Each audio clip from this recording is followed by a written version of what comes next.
Hey everyone, for those who are only interested in new characters and updated tier lists, be sure to skip ahead, and for the rest, please enjoy the video. What's up everyone, Soul here with another sort of Convallaria video, and today we'll be going over my tier list of the current characters in the game. I've done something different in that I've tried to give a numerical value to a character's abilities and traits. This of course is done to give a non-biased opinion on a character's potential. The bias may exist in the formula in which I determine the value though, so I apologize in advance if you find yourself at odds with my assessments. Please be sure to drop in the comments and let me know your thoughts. I'll be eager to read them. With that said, let's get right into it. First, I'll explain the categories I have broken the characters down into, how I award points in each category, and how it all comes together through my formula, which was analyzed and assessed by our Patreon members. We have 9 categories to consider. First is physical damage, then tanking, healing, magical damage, buffs, debuffs, and then a character's utility. We also talk about briefly the cost of the character, and then of course the totals of all those values combined together. With that said, let's look at each formula with a general description. Now in general, if a character is able to achieve said ability, physical damage, healing, so on and so forth, they're going to go ahead and get 1 point in that automatically in that trait, with the exception of tanking and utility. They also get bonus points for any abilities they can cast instantly, that cast automatically, and or have AoE effects. Those give an inherent +1. Multiple hits are cumulative, so an example is if a hit hits 3 times for 50% each hit, it's going to count as 150% in its attack. Self heals and attribute buffs are worth 0.5. Attribute buffs don't warrant extra points unless level 3+. Attribute buffs include attack, defense, damage, and vulnerable, and then random buffs. So anytime you see like a level 2 buff, that's going to be just generally considered as an attribute buff because it's random. Alert doesn't award or penalize points, and then situational effects are worth half, with the exception of alert and act again. So that would be signified with a parentheses S and then minus the value, and then in parentheses in the formula. So let's talk about physical damage. Physical damage is the metric on how much damage a character is capable of doing physically. Points are awarded for any skills that are able to achieve 120, 150, 180, 200, and 200% damage. They also get a single point for assisted attacks, pursuits, ignore blocks, obstinates, armor piercing, and piercing damage. It adds a +1 value per on those. Any ability to do a charge, ignore assist, preempt, reaction, strike back adds a +0.5 per value, and then the ability to self act again, to trigger that act again mechanism on their own, gives a +2 value for them to do damage as well. Now for magic damage is the metric of how much damage a character is capable of doing magically. Points are awarded for 120, 140, 170, 200, and 220% of the skill. Assisted attack, pursuits, ignore block, obstinate, armor piercing, and piercing damage also adds that +1, the same as physical damage. The same goes for the charge, ignore assist, preempt, reaction, strike back on the 0.5 added per value on those, and of course that self act again is also present in that +2 value for magic damage. Next is healing. This is the metric of how a character is capable of healing, whether it's themselves or others. It's just healing in general.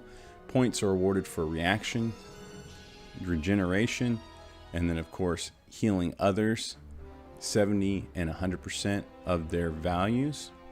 So like if a character is able to heal 70% of their, say, physical attack or magic attack, you'll get a bonus point for that. And then you got your healing up, your healing received up, life steal, and HP percentage heals. They give a bonus of 0.5 to those abilities. That's how they're valued, and that's per, of course. And then full heals are a +2 value. So if it's a heal that just outright heals a character to full, it's worth +2 in the points. Tanking is a metric of how much damage a character can mitigate or redirect. Points are awarded for damage reduction, mind's eye, resolve, toughness, dodge, parry, physical shielding, magical shielding. They all add a +1 value per ability to do so. And then of course, taunting, blocking, magic blocking, unlimited resolve, assisted cover, block enhancements add a +2 value to tanking. Buffs is the metric on which how a character can enhance themselves and others.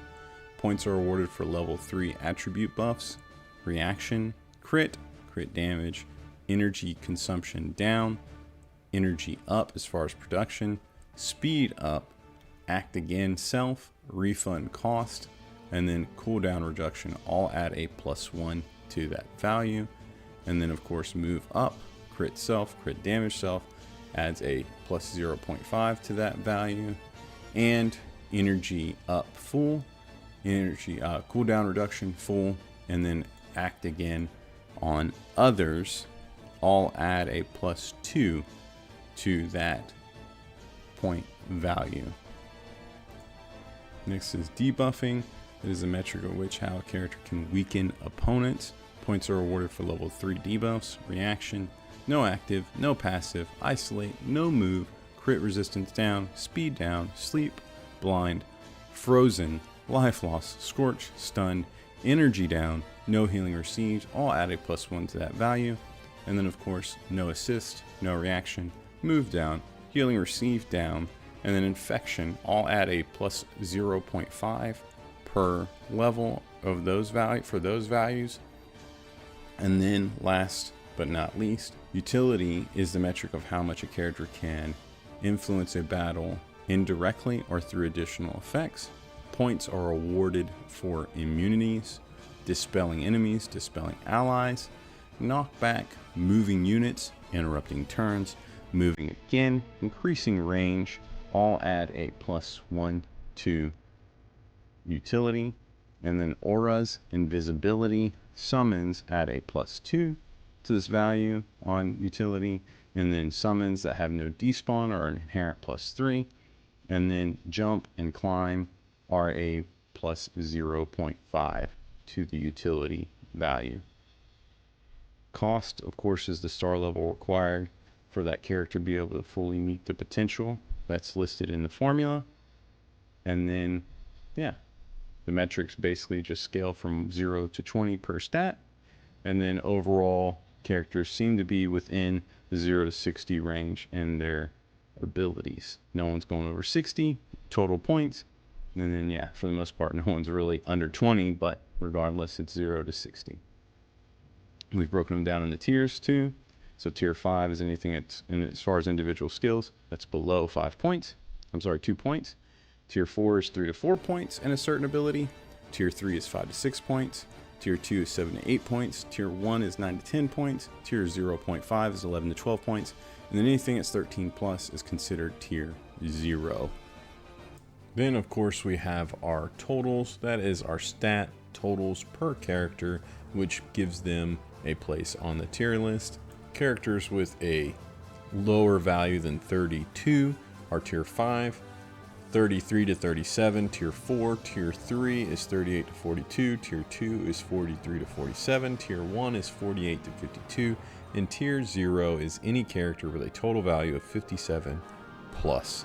This scale has moved since last time because the average of these characters is no longer the same. It is now 45 points. One thing that I've absolutely found in all of this is that power creep is very much a real thing.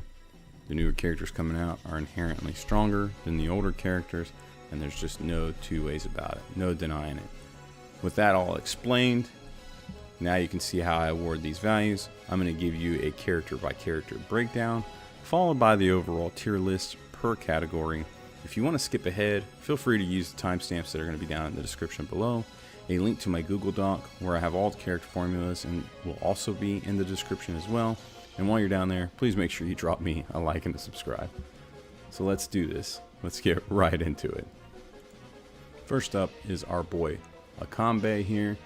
As you can see, he has a 0 in physical damage. He has a 1 in tanking, a 0 in healing, an 11 in magic damage, a 10.5 in his buffs, his 7 in his debuffs, and 11.5 in his utility. He requires 3 stars in order to do his job and do it well, in my opinion, giving him a total value of 41. Acambe is a pretty solid unit. As you can see, he's specifically specialized in doing that magic damage, doing some decent buffs, and he has fantastic utility on the battlefield. Up next is the dreamy witch of nightmares, of sleep, whatever you want to call it. She does a little bit of all that hypnotic madness, putting your enemies to sleep, punishing them while they're sleeping, doing some pretty great damage. She's got the ability to heal and help the team as well. She has a 0 in her physical damage, a 6 in her tanking, a 6.5 in her healing, a 12.5 in her magic damage, a 6 in her buffs, a 9.5 in her debuffs, and a 12 in her utility, giving her a total of 52.5. As far as the new characters that are coming out, Afra kind of comes in lowballing. She doesn't really do as much as some of the other characters that are coming out right now do, and so that's what's reflected in her score. But she's absolutely still powerful and does a lot in general. If enemies cannot be put to sleep, she kind of wanes in her ability to impact the battle, but she's not limited to her sleep mechanic. And in fact, she's got that Nightmare Labyrinth, where basically Nightmare, where they're going to take additional damage. So if she can get that debuff on them, they're going to take additional damage for the turn. So you just keep stacking that damage, and then it's multiplier of her magic attack, and at 5 stars it's 600% of her magic attack up to that point.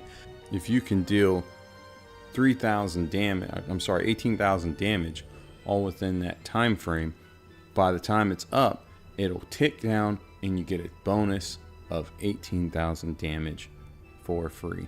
Now I think it's up to like 30% of whatever, 30% of damage is calculated up to 600% of her magic attack. So forgive me, I'm confusing you. Long story boring, she does damage for free. It's extra damage.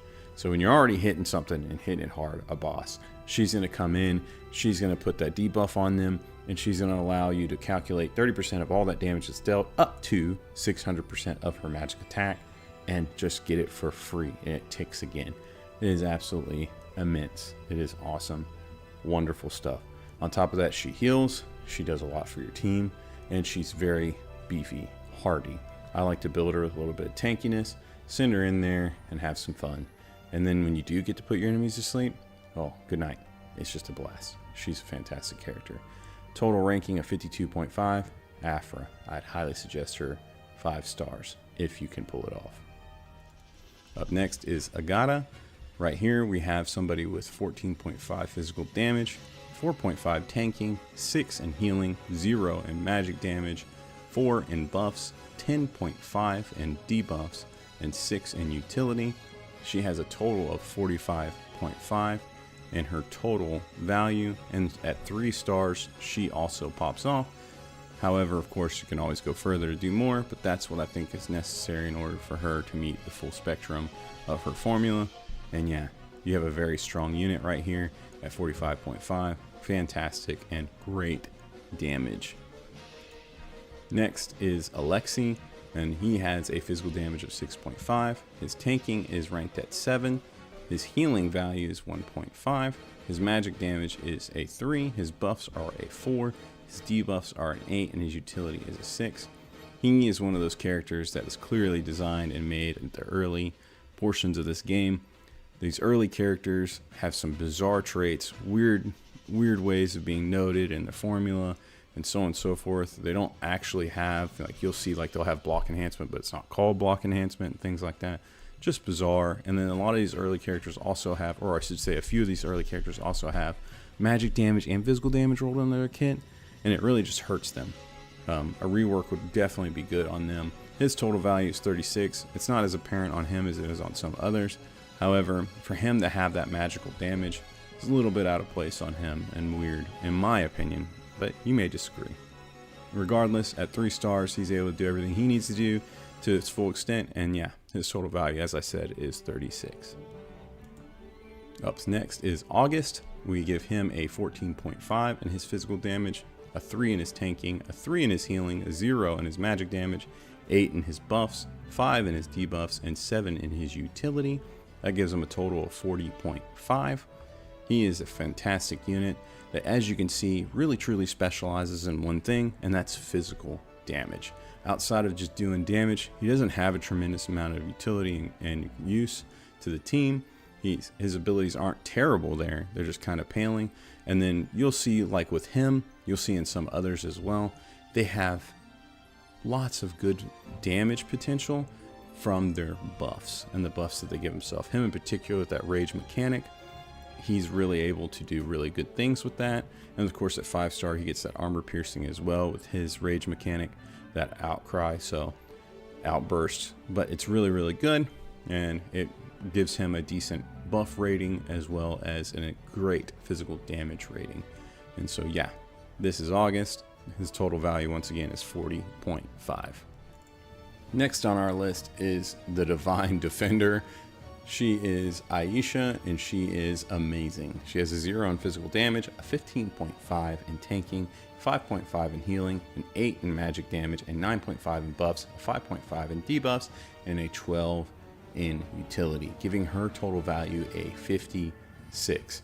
Ayishah is not only capable of doing some really awesome AoE magic damage, but she also has an instant in her kit that allows her to have some pretty good mobility and damage all in one. And if it kills, you get to cast it again. And so she's got a lot of great utility there for that reason. But her ability to mark a single unit for her tanking is phenomenal. She does some pretty decent work as far as just being beefy and bulky, but as a tank protecting one unit in particular, I don't think anyone else can compare to what she can do, and that's how she's meant to be played and how she was built. And then you can also build her to do some counterattack and madness, and it's been a ton of fun for me. I've really enjoyed her. She is a phenomenal character that comes in really, really heavy with that rating. I think she is not a must-have, but she is an absolute great addition to your team. I would highly suggest you get her to a 5-star ranking if at all possible. Ayishah, total 56. What a great character. Next up is Beryl. Beryl has a 1 in physical damage, a 1 in tanking, a 5 in healing, an 8 in magical damage, a 9.5 in buffs, a 4 in debuffs, and 11.5 in utility. Beryl is one of those units that is very versatile and can do a lot. One of those early game characters that was, part of the original conception of the game. She has a little bit of physical damage in her kit, which really kind of just doesn't make sense, but it's there. It has some utility. It might be useful. Who knows? And then, she doesn't necessarily come in really strong with magical damage. We don't have many magical damage characters in the game, all believe it or not. But she comes in fairly strong with that, and her ability to give energy back and whatnot is really, really good. And she's got some decent healing in there. So really interesting character. Once again, only need 1 star to really pop off with her. You don't need to invest heavily at all. She can do her job from there. And yeah, a total value of 40, which is pretty solid for an early game character. Caris is next. Right here we got her at 0 physical damage, 3.5 at tanking because of those shields and such that she creates, really, really useful. Healing of 4.5, magic damage of 9.5, buffs of 3.5, debuffs of 5.5, and utility at 8. Now with Caris, I kind of struggle. I really want magic damage to do better. My metrics didn't really pull them up. There's more I could do, I guess, to pull them up maybe. I don't know. Let's take a look at it. You let me know down in the comments what you think. But she should hit really hard and probably does.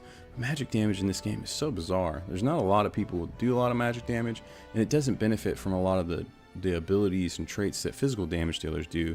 A lot of magic damage don't really get a lot of armor piercing and piercing damage and act agains and things like that. You see a little bit of that, like Beryl's got some armor piercing in her abilities and stuff, but regardless, you know, and of course, Caris got a little bit there too, but there's really not a lot. I don't know, it feels like magic damage users are kind of neglected in the game. Either way, I'm getting off my high horse on that. 5 stars is what she needs to really do her job and do it well. And yeah, that gives her a total value of 34.5. Kind of pales compared to where I'd really would think she would land, but those are the numbers and that's how she worked out. So let me know what you think about it.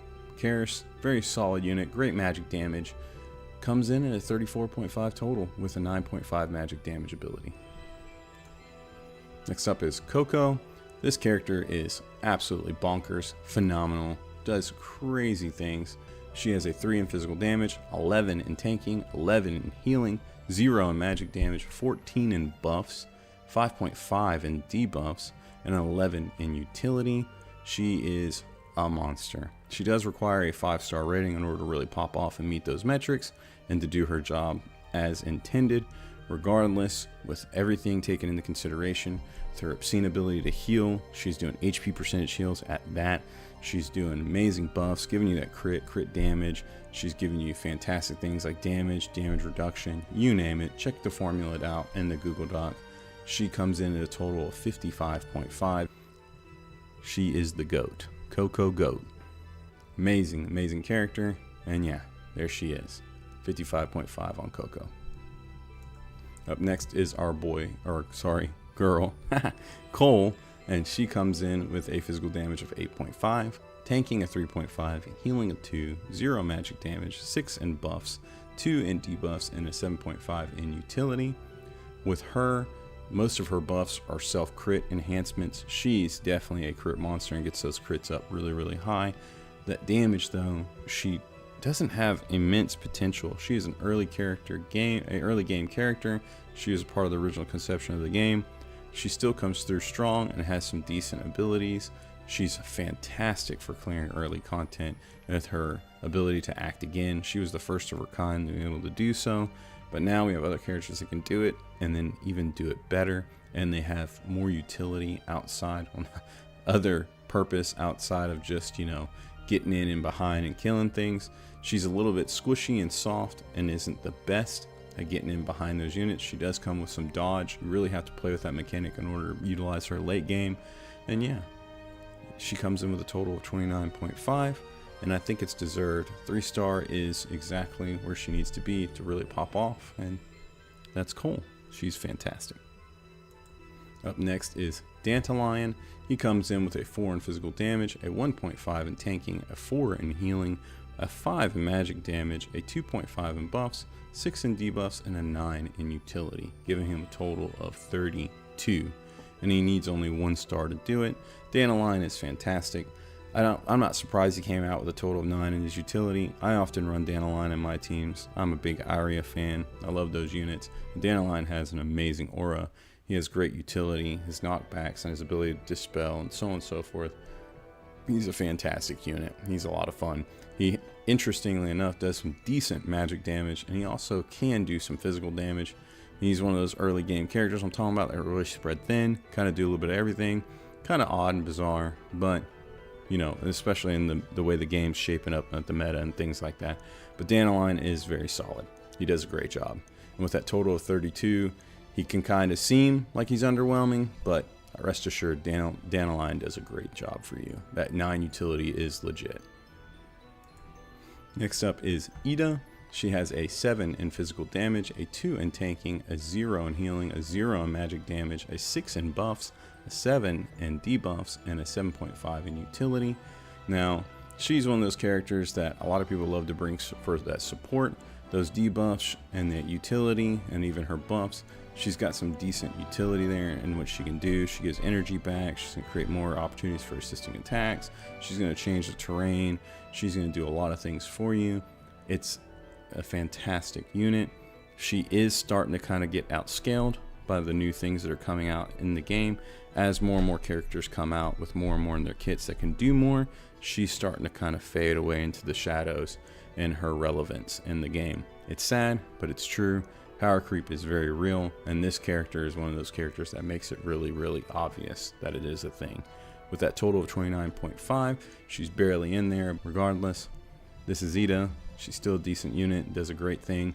Lowering that magic resist with that liqueur and creating those barrels and items. She definitely still has a niche for it. Up next is our girl, Estra. She has a 12 in physical damage, a 7 in tanking, a 2 in healing, a 0 in magic damage, a 16 in buffs, a 13 in debuffs, and an 11.5 in utility, giving her a total of 62. Estra is absolutely phenomenal. I highly suggest you get her to rank 5 in her star value as soon as possible. And yeah, she is a bruiser. She hits really, really hard. She has no AoE. She's a single target specialist, but man, no one comes in and hits hard single target like she does. And so she is an absolutely phenomenal character who's very much capable of buffing herself as well as dishing out some pretty decent debuffs. And she has decent utility too. She's a phenomenal character that cannot be slept on. So yeah, that's Estra, total value 62. Up next is Faycal, and this is a character that has an 8 in physical damage, a 1 in tanking, a 0 in healing, a 0 in magic damage, an 8.5 in buffs, a 5.5 in debuffs, and a 3 in utility. Faycal is a fun unit, does some pretty decent and solid damage and debuffs while he doesn't. His rating kind of doesn't really tell his story and what she can do. He kind of gets hurt because his ability to debuff is just regular random attribute debuffs. They really do add up and do really good things in my opinion. However, according to the formula, it doesn't really shine through and look that great. And so his debuffs are kind of paling at a 5.5. He actually has a higher rating in his personal buffs and what he does for himself, interestingly enough. Regardless, he's a decent unit that does some really good things, but doesn't have a tremendous amount of utility. He's just solid backup damage and debuffs. So yeah, that total value of 26 for him doesn't really tell his full story in my opinion, but that is the way the cookie crumbles. And there's Faycal at 26 total. Up next is Flavia. Flavia is an absolute great example of more power creep in this game. She comes in with a 0 in physical damage, a 5 in tanking, a 7 in healing, 5.5 in magic damage, a 9 in buffs, a 5.5 in debuffs, but a 26.5 in utility. She is bonkers and absolutely breaks the rating system when it comes to that utility score, and her total score is a 58.5. Flavia is an all-rounder.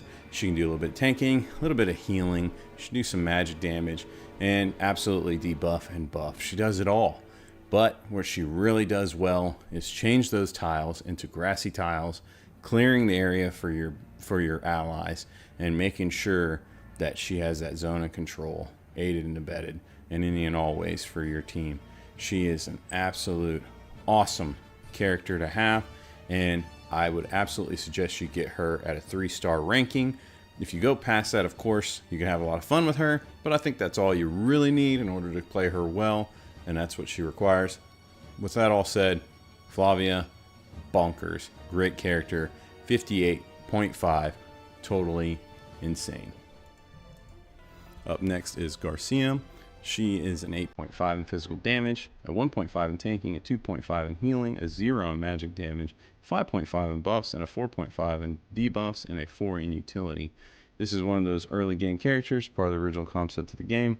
She is a monster as far as damage. If she can survive the rounds and get that rotational acceleration up, she will do amazing damage, and that's what's kind of reflected in that 5.5 in buffs, but not reflected in her physical damage. It only shows 8.5, but in reality, if I were to rate it with my biased opinion and no points, I'd say she's somewhere up there around like the 12-13 range. That's not how it worked out in the point metrics. The buffs are what get her up that high. She's buffing herself and getting more and more stronger with each turn. You guys know how she works. Regardless, this is a unit that requires a lot of TLC to get her up to that point, whereas we have units now that just come out the gate turn 1 and do that. And with these challenges that are coming out of the game more and more over time, that's the way they're kind of pushing you to play. So the time to wait and to get stronger over time is not rewarded, and it's definitely not acknowledged in these challenges. You're supposed to clear the content as fast as possible, and she doesn't meet that metric. Giving her a total of 26 is sad, but it definitely makes sense. And yeah, this is Garcia, and she unfortunately has a very poor rating. 4 stars is what she kind of requires to do her job and do it well too, so she has a very high cost in my opinion. Up next is Gloria. Now Gloria is one I'm expecting to get a little bit of heat on because she's a fan favorite. However, the numbers are what the numbers are. She comes in with a 9.5 in physical damage, a 3.5 in tanking, 0 in healing, 0 in magic damage, 6.5 in buffs, 1.5 in debuffs, and a 10 in utility, giving her a total of 31. Gloria is fantastic. I think she is a phenomenal unit. I really love her. I love that she gives some extra movement, a little bit of energy, and so on and so forth. Sadly, this is a character that I do think has an amazing aura and has some great synergy with some characters in particular, like Auguste and so on, and Tristan, but is falling off as time goes by and more characters are coming out. I can't wait to see these rank 13s, these new skills, and see what happens, and so on and so forth. But sadly, I see Gloria kind of starting to fall backwards and fall slowly out of the light as the power creep kind of grows. Regardless, this is a great unit that I really enjoy, that I love to have, and I have at 5 stars, and I'm very proud of. She does great things, great versatility, hits hard, love her. Sadly, she doesn't come in as highly rated as I would probably give her, and I'm sure others feel the same way. So yeah, 5 stars. She really pops off with that armor piercing. Bear in mind, it takes a little bit of a trigger. You got to throw that flag. Regardless, it's still good. It still hits really hard. Her AoE damage has never been disappointing to me. Love her. Gloria with a total of 31 points. Up next is Guzman. He comes in with a physical damage rating of 9.5, a tanking rating of 5.5, healing of 6.5, 0 in magic damage, 5 in buffs, 6 in debuffs, and 2 in utility. He has a total rating of 34.5. Stat-wise and point value-wise, Guzman is strong. He does a lot of really good things. It's really interesting that he doesn't get a higher rating or he's not received better in the game. It's probably because a lot of people don't know exactly how to play him. No one's really going out of their way to build him. He can be built so many different ways, and he kind of suffers from what a lot of these early game characters suffer from, that kind of the original conception of the game, in that they're able to do so much that they are spread thin or they're not really properly utilized. This guy has a remarkable healing stat because he can just bring himself back and he can keep on fighting. He's got some other great healing abilities, and he's got phenomenal attack damage abilities, but people don't seem to really know how to build him. People don't build him attack, people build him tank, maybe a mix. People just laugh him off, don't even bother with him. Regardless, Guzman stat-wise shows that he can actually do some pretty big things if you can decide a path on how to build him. So yeah, that's Guzman, total of 34.5, and surprisingly high damage metrics and his points.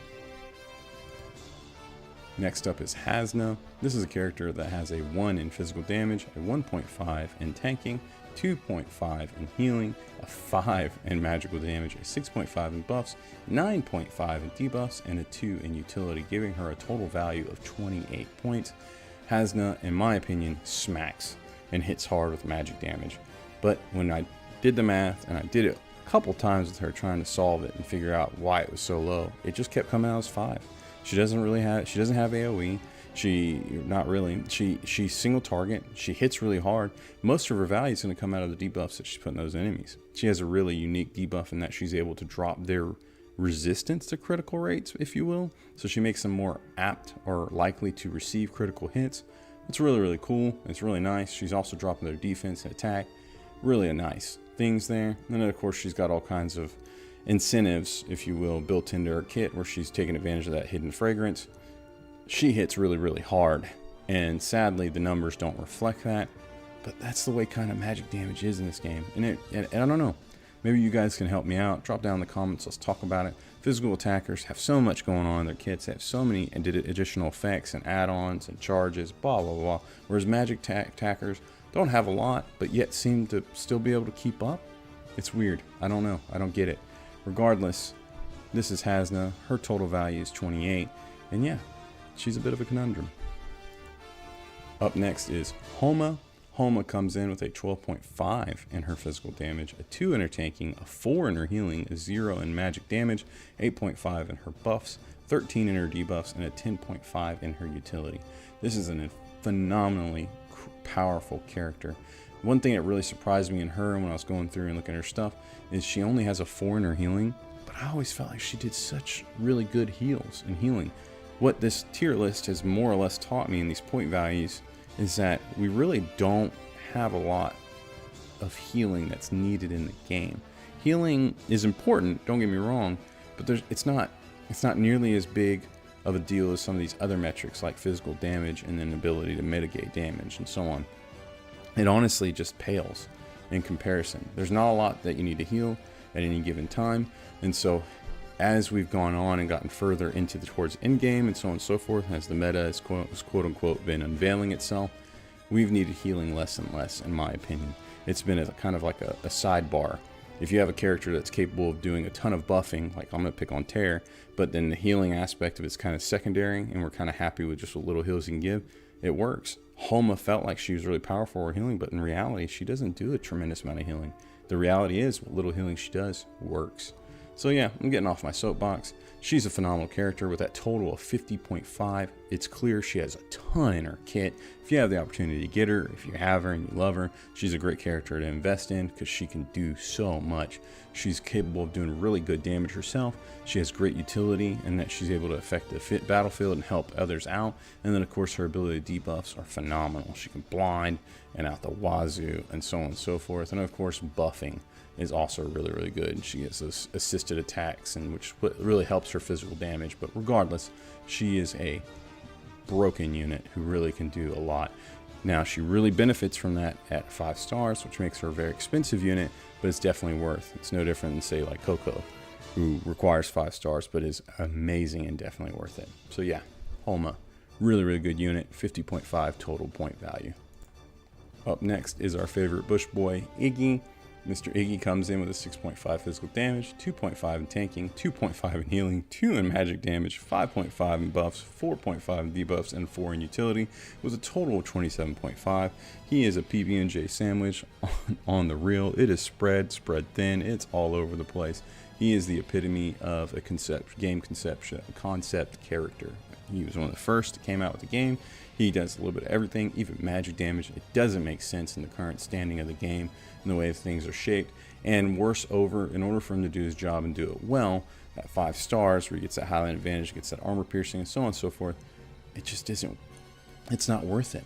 His numbers don't really show and things like that. Now, if you love Iggy and you're playing him, there's nothing wrong with that. This rating list is not to say that any character is necessarily irrelevant versus relevant. It's just acknowledging the stats of the game and how they play. I think even the worst characters, stat-wise and point-wise, still hold merit and have value, especially if you want them to. You can make Iggy work and do good things for you. There's no two ways about it, and I encourage you to do so. He isn't as optimal as someone else that's in his place. Sad, but true. That's just the way of it. That's the way the game works. That's the way they've designed it and put it all together. They can do some quick fixes to change him and update his stuff and really make him relevant. I like some of his mechanics. We can really play on the fact that he stays hidden, attacks in the bushes, guerrilla warfare, blah, and have a ton of fun and really make him great. And I hope they do that one day. We'll see. But as it stands right now, Iggy is a very underwhelming character who kind of pales in comparison to the newer characters that are being released on the fly. So this is Iggy. His total value is 27.5. Up next is Inanna. She is the queen of utility. She has a 0 in damage, a 2 in tanking, a 9.5 in healing, 2 in magic damage, a 7.5 in buffs, 2 in debuffs, and a 15.5 in utility. Her big hallmark is her abilities to heal, of course, is decent, but it's not her biggest attribute. Act again, casting that on others, is her biggest hallmark. That's part of her buffs. It makes it a 7.5. She can do some other really good things there too. And then of course she's got that arm guard, and a lot of people dismiss the arm guard and don't think much of him, but I mean, that is a character, that is an extra character in battle. It is fairly strong. It does a decent job. It is an absolute free tank that she can recast and resummon, and you have full control of, and does not desummon. Very powerful utility in that alone. And so Inanna has some really good things going for her. She only requires 3 stars to do her job and do it well, in my opinion. And yeah, that total value of 38.5 puts her somewhere around mid-table. mid to top. She's pretty decent, does some really good things, and bar none, she is probably the most useful character as far as considering utility and what she brings to your team. So yeah, really great character at a total value of 38.5 with Inanna. The main character of the game, SP Inanna, or Inanna Wake Up, call it what you want. She comes in with a physical damage of 4, a tanking of 5.5, a healing of 8.5, a magic damage of 6.5, a buffs of 15.5, debuffs of 2.5, and utility 15, with a total value of 57.5. This is a hoss of a character. She does some decent damage. She does it in AoE fashion. She does some pretty great heals. She's capable of doing a little bit of tanking. She's not completely vulnerable. And she's going to come in with that utility and buffs like no other. She's got several orders in her kit. One does debuff, others are buffs. And then on top of that, she's given the act again. The coveted, the blessed, the miraculous act again. And in this time, she's not only casting it on others and at range, she's also granting it to herself while giving out a 90% magic attack heal. This is absolutely bonkers. I believe there's a dispel on that heal as well. It's going to really help get those debuffs off your team. Regardless of that, the act again is what matters. Now, this really pops off at 5 stars, so I'd highly suggest you get her up there if and when you can. But this character, for many, many people, because of that coveted act again above all else, is considered an absolute must-have. With that total value of 57.5, she's nothing to scoff at though. But very much a coveted thing with that act again, and that's what makes her so great and so powerful, and she is a great character to pursue if you choose it. There it is, SP Inanna, 57.5. Next up is Kvare, and as you can see, Kvare has broken our scale, our metrics here. Kvare has come into the game and he is insane. He is so strong in what he can do. He has a 0 in physical damage, a 6 in tanking, a 4 in healing, an 11 magic damage, 6 in buffs, and a 24 in debuffs, and a 2 in utility. Kvare is what appears to be what the game creators are wanting to do with magic damage. He signifies that and symbolizes that best, in that he does good outright magical damage with him coming in at 11, but his true magic damage is in his damage over times, which are considered debuffs, and he's coming in at a 24 because he could apply so many, and it's just ridiculous. He's so powerful in that way. So then they're ticking to death and dying, and it's all because of all the applications he's putting on them. What an insane unit. Coming in at 24 points in that debuff, he absolutely breaks the scale. As you can see, it's indicated here, and his total value of 53 is not, and it's not any kind of lie. He really is a phenomenal character. He's a struggle not to use. He's one of our newest characters, and boy, he is strong. And then he doesn't require much investment to do his job. At 1 star, he can do all of that. The more you invest in him, clearly the better he does. We're just talking about the minimum required for him to do his job and do it well. He does it at 1 star. This is an absolutely broken character and a clear indication of the direction of the game. Power creep is real. Next up is another newer character in Layla. She comes in with a 7.5 in physical damage, 16.5 in tanking, a 0 in healing, a 0 in magic damage, a 4.5 in buffs, a 7 in debuffs, and a 10 in utility. She is the highest rated tank in the game right now based on the points and the metrics that we have, with a total value of 45.5. She is definitely another one of those that's showing us that the power creep is here. These characters are coming in with more in their kit. They're able to do more and provide more for the team, and you don't have to pick 2 or 3 characters to achieve what one character can do that's newly released. It's pretty phenomenal, and she is a great representation of that. As far as her tanking, her ability to assist a cover, she's got a hand spell, she's got it all. She does it all. And she's doing it in ways that other units aren't able to do it, and that she can block those magical attacks too, and so on and so forth. She really and truly has so much in her kit. It's pretty awesome. She's a great unit to have. She does some really good things. It gives you some great fluidity and choices of how you build her. A lot of people like to build her with damage because of her alert ability and hit so many different times. Hence her high physical damage there at 7.5. But if you build her as a tank, she will not disappoint because her ability to tank and tank effectively is phenomenal. And that 10 utility is not a lie. Her ability to remove terrain effects, to move units, pile them together, and you name it, to indirectly affect the battlefield or to do so through different tactics is phenomenal on her. She definitely has a tremendous amount she brings to the team. What a great unit. Total value 45.5, kind of undersells her. That is Layla with that 4-star cost for her to really shine, in my opinion. She's a little expensive, but definitely worth. Up next is Leonide. This is a character that a lot of people write off as just not good. It comes in with a physical damage of 9, a tanking of 5, a healing of 3.5, magic damage of 0, buffs of 4.5, debuffs of 2, and utility of 7 with a total of 31. I don't have him. I'd love to play with him and test him, reading his kit, running the numbers and everything else. This guy's not bad. I don't get it. He does pretty decent damage, and he can even do a job as a secondary tank. I like him. I like the things I'm reading about him and what he can do. Can't wait to play him, mess around with him, and try him out. As far as the point values go, he is by far not the worst character in the game, though he does get a bit of a bad rap. It's unfortunate and it's sad.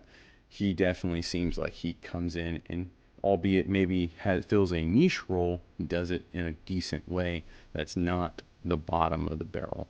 And so yeah, that's Leonide. 3 stars is where he shines according to what I'm seeing. And so yeah, Leonide's a pretty decent unit, coming in with that total value of 31. Up next is Lilywell. Lilywell's coming in with 6 in physical damage, 2 in tanking, 0 in healing, 2 in magic damage, 7 in buffs, 6.5 in debuffs, and 6 in utility for a total value of 29.5. She does require a 5-star rating to really pop off and do her job well. It's going to give her some cooldown reduction and so on and so forth. Really allow her to do her job better. In my opinion, and I've played Lilywell a decent amount, she never really feels really strong in her ability to do damage. Not to say she can't. She does a decent job, but it just never feels so amazing and good that I'm going to write a book about it. So the reality, from what I can see and based on her point values too, is that she's basically a backup damage dealer who's doing some decent debuffs and getting in and around the units with some utility. That's how she should be played from what I can see. That's how her stats are kind of unfolding. And yeah, it kind of makes sense. So Lilywell, decent unit, fun. If you love her, by all means, have at her. Expensive in order to get to work. Total value of 29.5 on Lilywell. Up next, we got Lufty. This guy right here, I always want to call him Loki. Anyways, he's got a physical damage of 12, tanking of 2.5, 0 in healing, 0 magic damage, a 6 in buffs, and 18.5 in debuffs, and an 18 in utility, with a total value of 57. This is a character that you absolutely want to have 5-star with that rating as soon and as best as possible. He is a powerhouse of a character who's going to be capable of doing so much for your team. He's really got a really interesting ability where he's going to disarm his opponents where they can't even use an active attack at all. He is going to punish and hurt enemies just for being there, just being near him. And he comes in with a total value of 57. Really will. Up next is Luvada. She comes in with a 0 in physical damage, a 2 in tanking, a 2 in healing, an 8.5 in magical damage, a 6.5 in buffs, a 17 in debuffs, and a 13.5 in utility. She has a total of 49.5, and she is a lot like Kvare, which seems to be an indication of where we're going as far as magical damage in the game. It seems like we're going to be doing magical damage through damage over time. I don't know if that's completely true, if that's what's going to actually happen or not, but that is the case with both of these units between her and Kvare. Their ability to do magic damage is decent on the hop and outright. However, it really shines in the damage over time.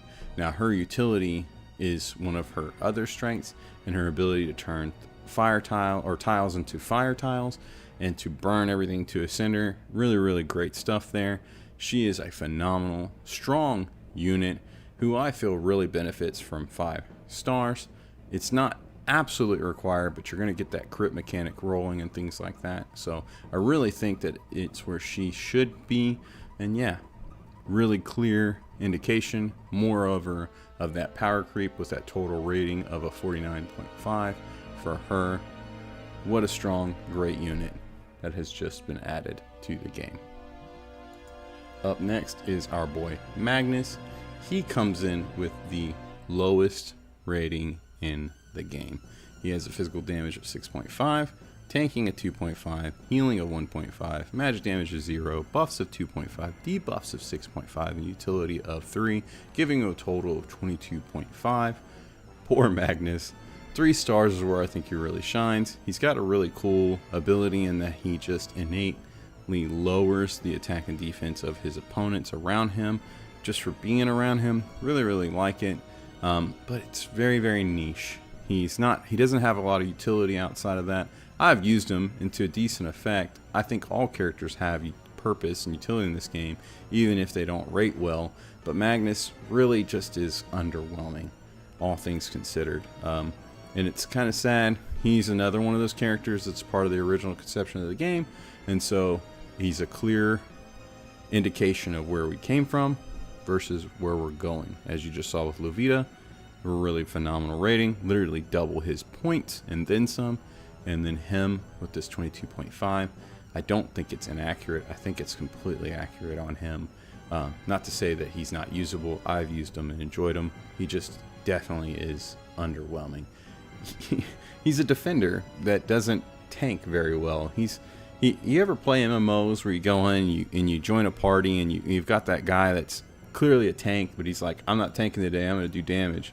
That's what Magnus feels like. And when you play a role that's meant to be played a certain way and you don't do it, like, yeah, you end up like Magnus with the 22.5. That's what it feels like. You know, he's that guy. He joined the party, he's a tank, but he doesn't want to tank. He's tired of it. He wants to be a damage dealer. He doesn't want to level up anything else.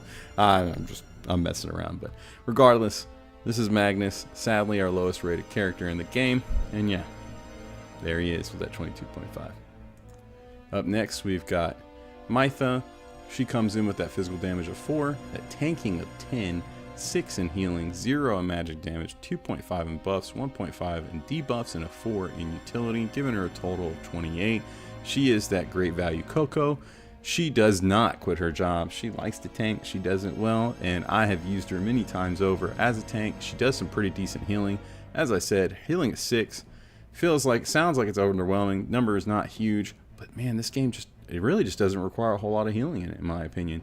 And Mytha comes in and does a great job of it, and she fills that role. She can heal, she can tank, she can do it.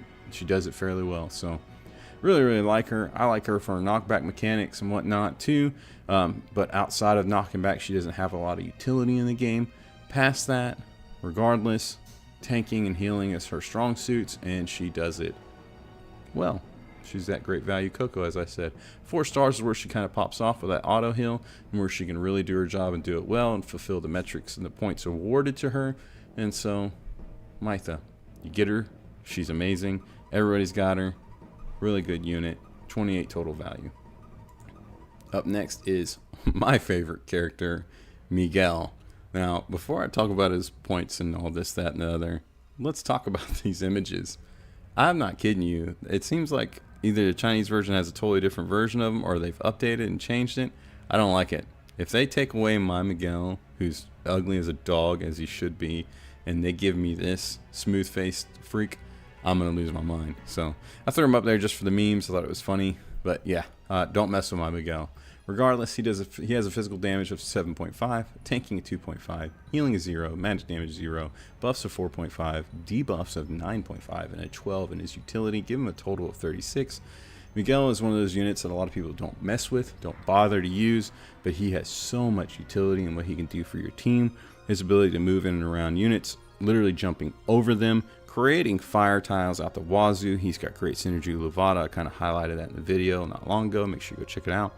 He is a phenomenal unit. His knockback is gnarly and he hits fairly hard. So this is a great unit. In my opinion, he really pops off 5 stars where he's scorching everything with any and all physical damage inflicted. Regardless, That's where I think he does his best work. He is a fantastic unit overall. My favorite, so there's a lot of bias there. And the points, they don't put him at the top of the tier list, not as high as I probably would, but I'm not upset. They got him right there at mid/high in the tier, so pretty happy with that. Up next is Momo. Momo comes in with a 0 in her physical damage, a 6.5 in her tanking, a 1.5 in her healing, an 8.5 in her magic damage, a 2 in buffs, 13.5 in debuffs, and a 7 in utility. This is a unit that has a total of 39.5 in her stats.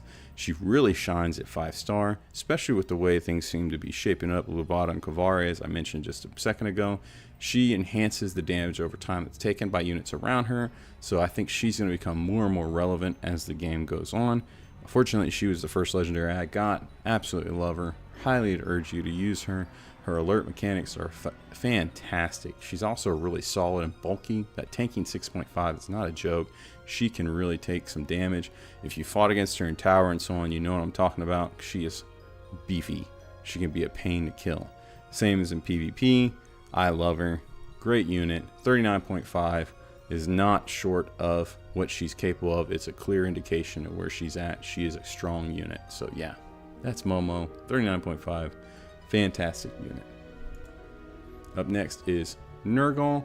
Nergal comes in with a 5.5 in physical damage, 8.5 in tanking, a 3 in healing, a 0 in magic damage, a 1.5 in buffs, 7.5 in debuffs, and a 7 in utility. He is kind of a well-rounded character who does some pretty decent and good tanking, but not too much outside of that, even though his kit would lead you to believe he wants to do more. His total value at 33, I think, is fair on him. I've struggled to use him ineffectively. Now, I've used him as a tank, and it's not been the worst. I just feel like he should be able to do more. And yeah, if you're using him on a Hangman Mark team and so on and so forth, you're going to feel good about him. But outside of that, there really isn't too much of a use to use him. He's got some utility in that he can swap places with units and so on and so forth. He's got knockback. He comes in, does a decent job in some niche ways and different ways. But he is a tank and a decent one at best. Not an amazing one, just decent. And yeah, that is Mr. Nergal coming in with a total value of 33 and a 3 cost to truly shine. Up next is No Will.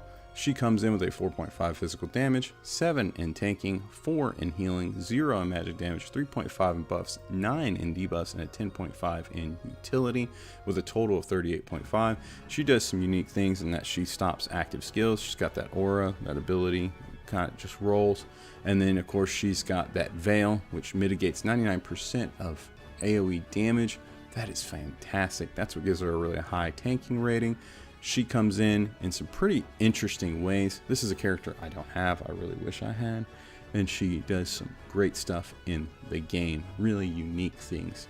She can definitely fill some great roles for you as far as utility and getting past certain situations. So if you can get her, by all means, snap her up. If you have her, love her and cherish her. This is a very good character with some unique abilities and does fairly well on the rating scale with that 38.5. Up next is Nungal. Nungal comes in with a 0 on her physical damage, 2 in her tanking, 0 in her healing, 8 in magic damage, 12 in buffs, 1.5 in debuffs, and a 3.5 in utility with a total of 27. She is a specialized unit if ever there was one. She does magical damage and props herself up as in personal buffs to do so. She's increasing her range, she's giving herself energy, crit, taking advantage of this Hangman Mark, and then she wants to sit still and hit hard. She's incredibly specialized, which really hurts her rating, but if you need a magic damage dealer and you're able to protect her and allow her to set up and to do so, she's going to be one of your best options out there. She's going to really come through and do big damage and hit hard. So yeah, at 4-star, she really pops off. Don't be undersold by that value of 27 total. Just like Auguste, his total wasn't the biggest, but his specialty and ability to do physical damage is up there. Hers is up there too, with that magic damage and ability to do so, as you can see through her buffs. So yeah, Nungal, 27 rating. Up next is Nydia. This character is one that everybody's kind of on the fence about and they're not sure what to think. The newer characters on the Chinese side of the game are showing us that she's going to be absolutely powerful and give us a lot of reason to want her. And so let's discuss what she does. She comes in with a 0 in her physical damage, an 8 in her tanking, a 0 in her healing, a 15 in her magic damage, a 6.5 in her buffs, a 12 in her debuffs, and a 9.5 in her utility, giving her a total value of 51. Now, Nydia at the time of this recording is not out yet, so I haven't tested all of this, so I'm a little weary on some of these ratings and things like that. However, I feel comfortable enough to just send this out there. I think it's going to give everybody some good insight as to what to pull and what to do. And she is a magical damage dealer who specializes in AoEs, and she does a lot of it. She's going to do splash damage, or those hits are going to hit multiple times, just like Mourner does from Miguel. If you know, you know. And so she is going to do that and then some. She is a unit that came out low in everybody's priority list, but has shown to be highly useful, as I mentioned earlier, and everybody now wants her in the team.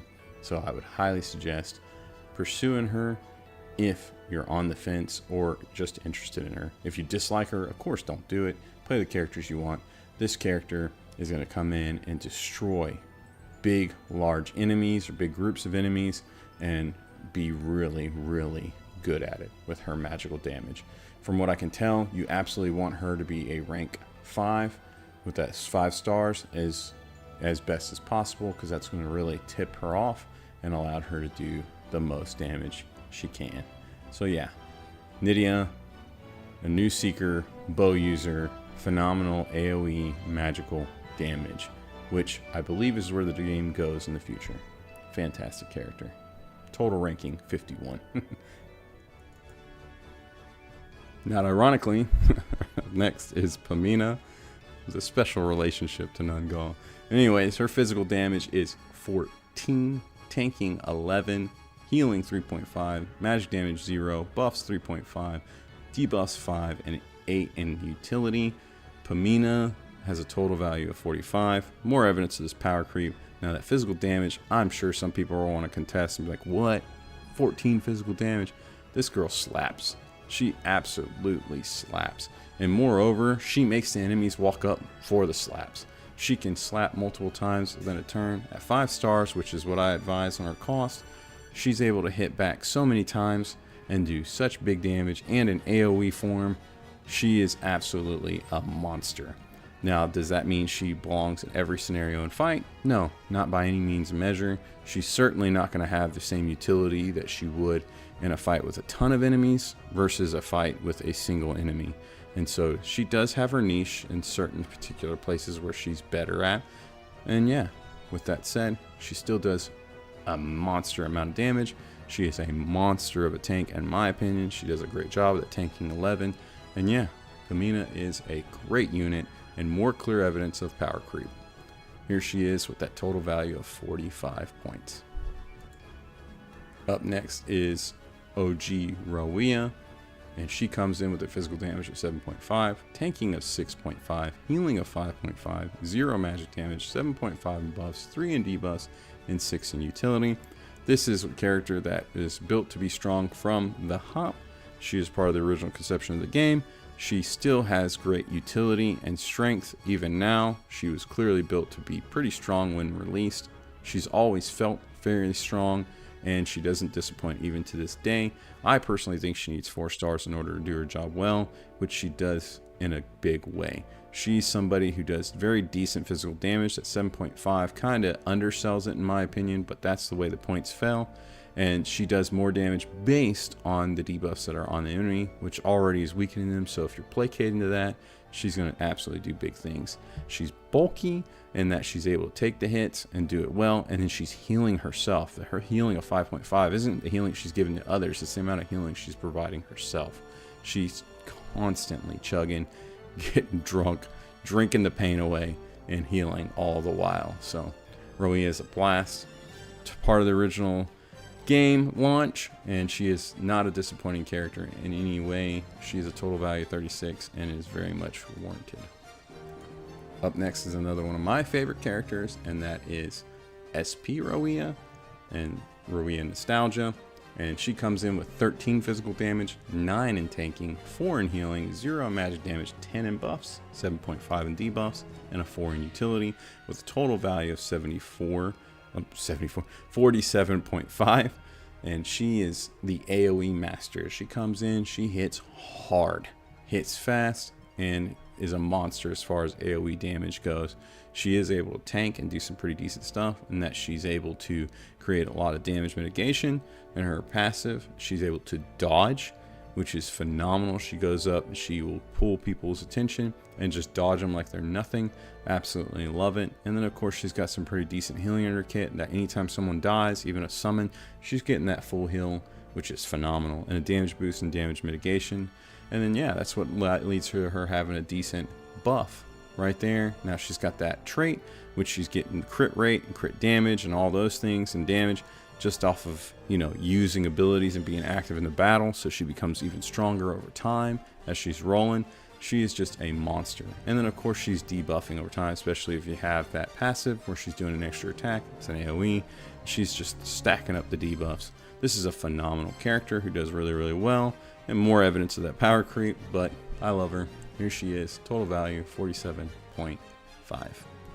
Up next is Safiyyah OG Safiyyah. What a phenomenal and great character. I was lucky enough to get her early on, and she has never failed me. I've used her for eons and love her to pieces.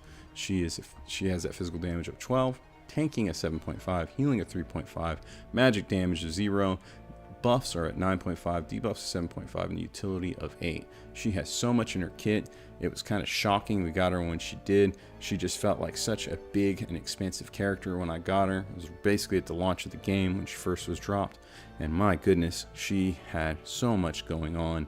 It just was a lot. It was overwhelming. I loved her. I couldn't stop using her, and she hasn't fallen off. She has withstood the test of time. And so here she is with that total value of 48. She really does it all. The physical damage honestly doesn't tell the story because she's doing pure piercing HP damage.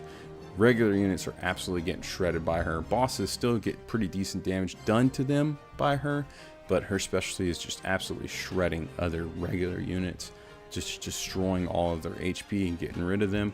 And then her tanking ability, the dodge, the infinite dodge, to be able to retaliate and do damage back in an AoE fashion, just huge. Her healing's 3.5, but it undersells her value and lifesteal. Her 5 stars, that lifesteal 75%, it's massive. She's absolutely healing herself back of anything she's taken. And yeah, the utility of 8 also undersells her value. She's, you know, I thought it'd be higher personally. She can summon, and that summon can move units around and so on and so forth, but that's where the points fell. It's still really healthy. She comes out on top of the tier list with that 48 points, and it's deserved. I do think 5 stars is where she should be, because that's where she really shines, but you can probably get away with going a little bit less. That's just my advice. She absolutely destroys. So yeah, OG Safiyyah, 48 total. Up next is SP Safiyyah. This is a brand new character, and you know, I really struggle with this one.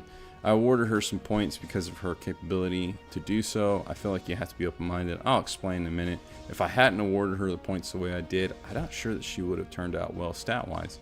Point-wise, she would have been bottom of the barrel and not been doing good at all. And so what this is physical damage is 8.5, her tanking is 2, her healing is 6.5, her magic damage is 9.5, her buffs are 4.5, and her debuffs are 3, and her utility is 7. And so her strength, with that total of 41, her strength is to be able to create attack opportunities utilizing other characters in her party and team. And so if you have all magic damage dealers, she's going to create those assist attacks from them, and she's dealing magic damage. If they're physical attack dealers, she's going to do physical damage. So what I did is I took those points from each one, I broke them in half and split them. And that way she was clearly illustrating that she could do either or, but it was situational. And she took a situational penalty because of that. And so that led her to have some pretty high magic attack damage and pretty decent physical attack damage. But you might look at it and go, I don't like that, it doesn't make sense. And then a piece of me kind of feels that way too. but I think it really sells her value when you do it that way, because you basically utilizing her to get more attacks out of your units and for them to hit more often. And then her healing at that 6.5 is nothing to scoff at. It's pretty decent healing. And like I said, this game doesn't require a tremendous amount of heals, so she comes in, does a great job in a big way, and that 6.5 is often all you need. She's phenomenal for that.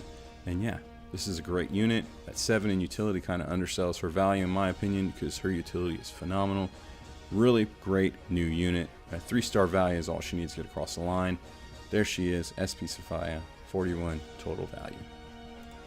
Up next is Samantha with her 0 physical damage, 4.5 tanking, 10.5 healing, 5 magical damage, 8 for buffs, 3 for debuffs, and 5 in utility, giving her a total of 36. Samantha is a healer among healers.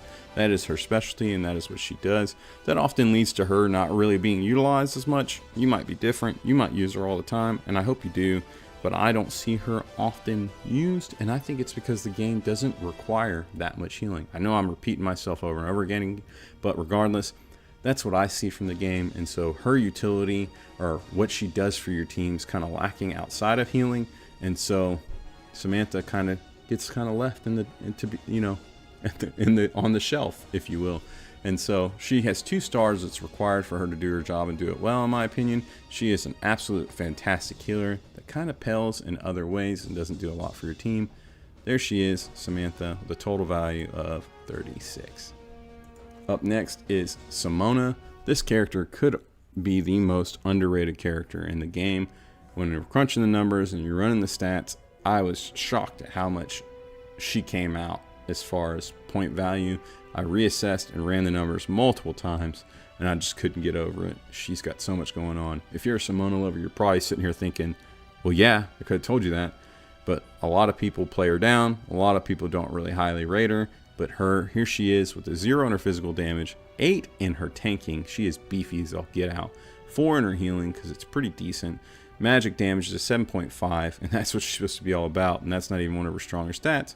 3 in her buffs, a 13.5 in her debuffs. The amount of move down and so on and so forth. She's freezing opponents. She's phenomenal. And then 12.5 in her utility. The way she's affecting the terrain, pushing units, moving around, her utility is equally phenomenal. The tanking is a great stat because she's sharing shields, she's giving regeneration to her team. This is a unit that is vastly underrated from what I have seen in the point system. I absolutely love the idea of having this unit and running her all the time. She's got a 48.5 in her total, and it seems completely warranted. Let me know in the comments what you think, if you think I'm crazy, if you think it's accurate. And her strong suits are debuffs and her utility and what she brings to the battlefield, with her magic and tanking abilities coming in behind those abilities. So yeah, let's see if the points are lying. Let me know in the comments what you think. But Simona is a beast. 48.5 according to the point scale. Next up is our boy Tear. He is the absolute king of buffs, undisputed.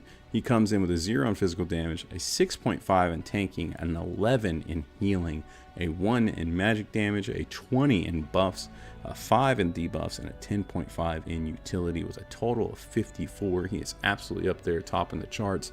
This is a phenomenal unit. That tanking stat might kind of surprise you.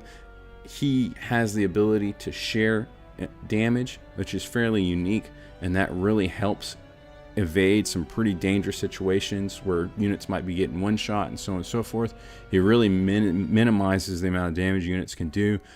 If you know, you know. That's a huge asset. It really is a boon to his tanking stat, and then of course he's given that damage mitigation and other things as well. His healing is absolutely underrated. You know, I've seen countless times where people are posting talking about Terra not being that great of a healer and how they don't focus on it. Well, he does a phenomenal job in healing, in my opinion. You can build him to heal, you name it. I think he's great. He does a great job in that way, and he will always be able to buff and heal secondary without even trying, and do a decent job of it. And yeah, those buffs, a 20, it's there for a reason, and it's real. The amount of energy he is supplying to your team, he's giving your team speed and many other buffs as well. This guy is phenomenal. He does the job exceptionally well. But with that all said, It's pretty much all he's doing. He's not doing damage. If he's in your team, he's there to buff. He's there to buff well, and he's a specialist. So he's there to heal and buff, and that's what he does best. And so, Terra's phenomenal unit.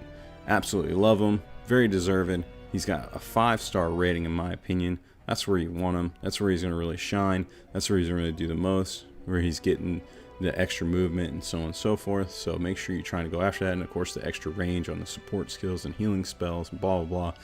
Really, really good stuff there at 5 stars. So make sure you pursue it. And his total value, once again, is 54. Up next is Tidon.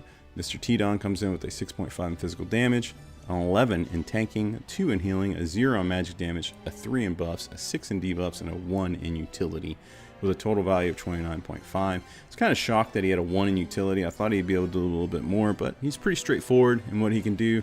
Now, that tanking, he has an 11 in tanking. That's his ability to, remember, mitigate and reduce damage, but he's not taking damage for others around him. That kind of upsets me.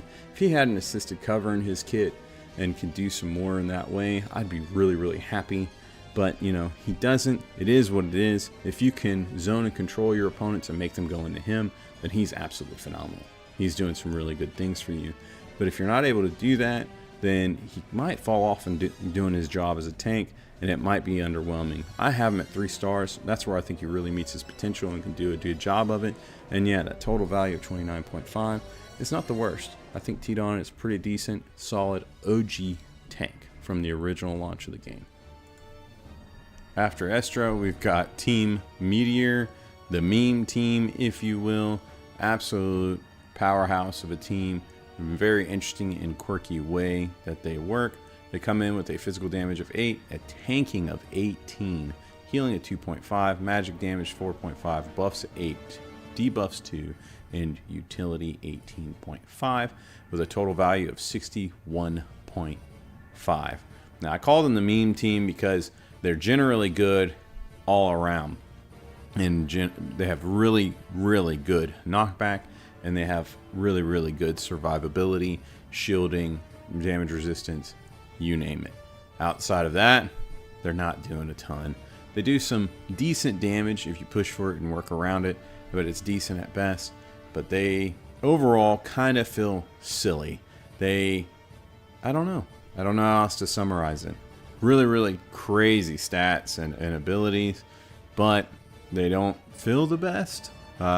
Regardless, really strong stat-wise, really strong as far as our ratings here at 61.25. That makes them the 2nd strongest character in the game, and another character illustrating that power creep coming in behind and after our initial release of this tier list, and at above Coco, who was originally the strongest character on this tier list. I would absolutely suggest you get Team Meteor to a 5-star ranking if you plan on using them. However, and otherwise, just have fun with them. They do some pretty interesting things, and I actually would love to see them in PvP. But yeah, Team Meteor, total value 61.5. Up next is Tristan. This right here is the unit that comes in top of the chart as far as magic damage. She is a monster. Her physical damage is 10. It's nothing to scoff at on its own. Her tanking is 7.5. She has a 0 in healing. She comes in with a 12 in that magic damage, an 11.5 in buffs, and a 4.5 in debuffs, and a 6 in utility. She is a beast. That 7.5 in tanking is not a joke. She can take a ton of damage. She's got that unlimited resolve. She's going to be able to just soak it up. She doesn't care. She's not going to die. She's going to make you regret even trying to kill her. And then she's coming in. She doesn't heal. She has nothing in that way. But that magic damage is through the roof. Her physical damage is phenomenal as well. But that magic damage, whew, it hits hard. She's got tons of AoE in her kit. And then those buffs, they're self buffs. It's what she's giving herself. It's what she's doing for herself. But man, she is absolutely phenomenal. She is a beast in that way. And yeah, total value of 51.5 doesn't undersell her. Even more evidence of that power creep. Tristan is phenomenal. Lastly is our boy Xavier. the Frag Master, the solo carry, as the trait indicates. He comes in with that physical damage of 7.5. He has a 3 in tanking, a 5 in healing, a 0 in magic damage, 8 in buffs, and a 6.5 in debuffs, and a 4 in utility, giving him a total value of 34. Xavier does some pretty decent damage. He's got some life still in his kit, which gives him that 5 in healing. And then his playstyle, I guess, is that he's supposed to go in and solo everything. But you know, if you know, you know, like you're not getting away with that. Like he might be fantastic in PvP, Clash, so on and so forth, but you're not getting away with that in game content. He's not going in solo or anything. So, tell me if I'm wrong. Prove me wrong, please. I don't mind it at all. I think there's nothing wrong with that. But that's my opinion. That's what I'm seeing out of it. And yeah, this is a very solid unit that has a specific playstyle it's supposed to be met, and he's not able to meet, in my opinion. And so we have Xavier, a decent damage dealer that comes in with a total value of 34. Up next is our girl Kaya, and so Kaya is amongst the newest characters been added to the game since I've last done this tier list. She is coming in with a 10 in physical damage, a 6.5 in tanking, a 6 in healing, a 0 in magic damage, a 4.5 in buffs, 15.5 in debuffs, and a 9.5 in utility. She is a fantastic, fun unit with a total of 52. I have a blast with her. I like her lifesteal mechanic. I absolutely love how she has that heal reversal. She does some really cool things going on in her kit. She is far from boring. This is a unique, interesting character, and I want more characters like this in the game. I love Kaya. Fantastic character. 52 total. Up next is our girl Shaq Lulu, coming in with Kaya through that new mechanic in the game. We have Shaq Lulu with a 9.5 in physical damage, an 8.5 in tanking, 0 in healing, 0 magic damage, a 4 in buffs, a 10 in debuffs, and a 7 in utility, giving her a total of 39. Her score pales compared to Kaya. She does seem like the lesser of the two characters. However, I absolutely love how she has a dodge in her kit, allowing her to do some blink tanking. It's absolutely phenomenal for me. If you know, and you know, if you know, you know, I love Recruited Assassin. I love that he's got that fleeted footwork and he's got a way to create dodge. I blink tank with him. I had a lot of fun in the game. And now finally we have some legendary characters that can do it, and she is one of them. She has mass AoE infection and lots of damage that kind of just pops off and ricochets and multiplies, you know, based on how many times she hits. It's really fun. She's an enjoyable character that can dash in and do a job and dash back out. Absolutely love it. She is kind of like a miniature Siri in a way. Siri goes in, dashes, does it better, and gets out better, but she offers something different with those infection stacks, and you name it, and then boosts the damage over time. Yeah, she has a place, she has a role, and she's a pretty great character with a total of 39.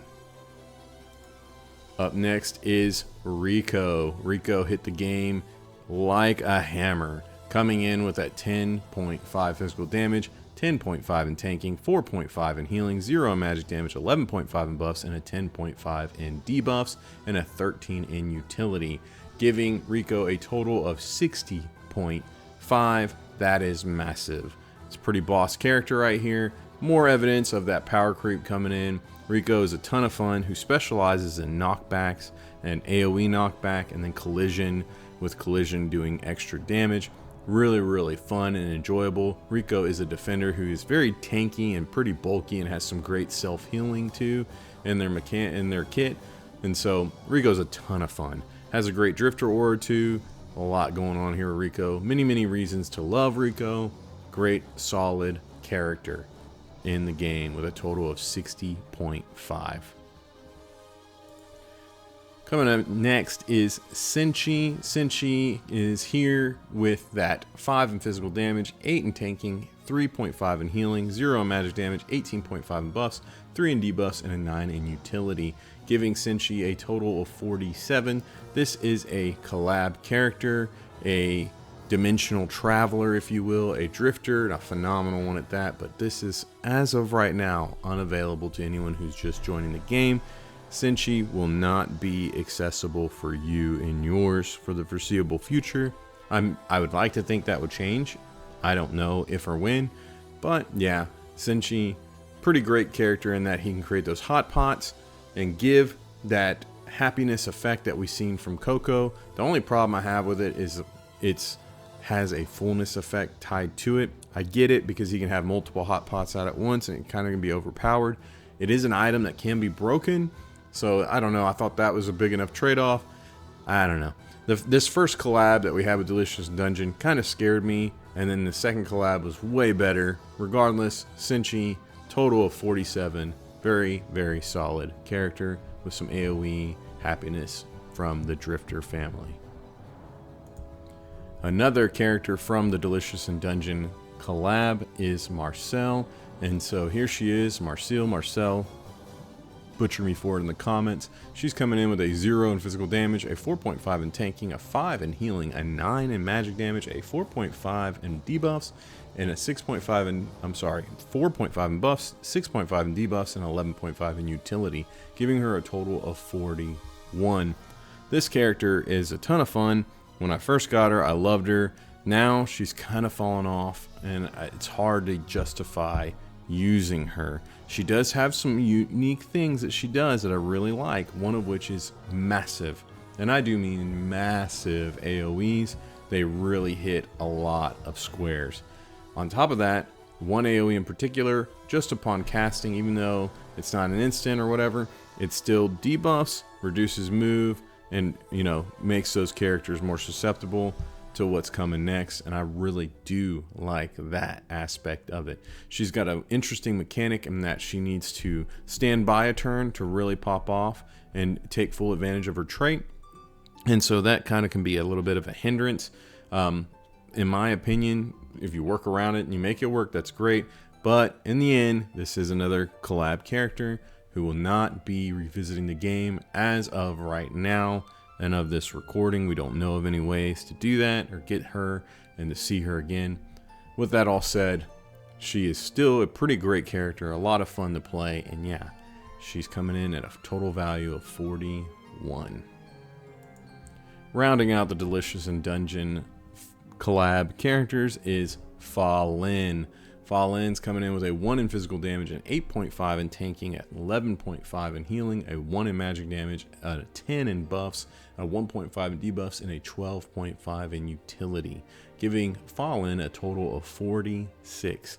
This is a really fun character that gives shields to everybody, hence that tanking rating being so high. And then she does a really interesting thing where she can teleport your party to other characters that have her buff, and that's really, really nice. It gives her a lot of utility and allows you to move your party and to get out of trouble, danger, you name it. It's a lot of fun.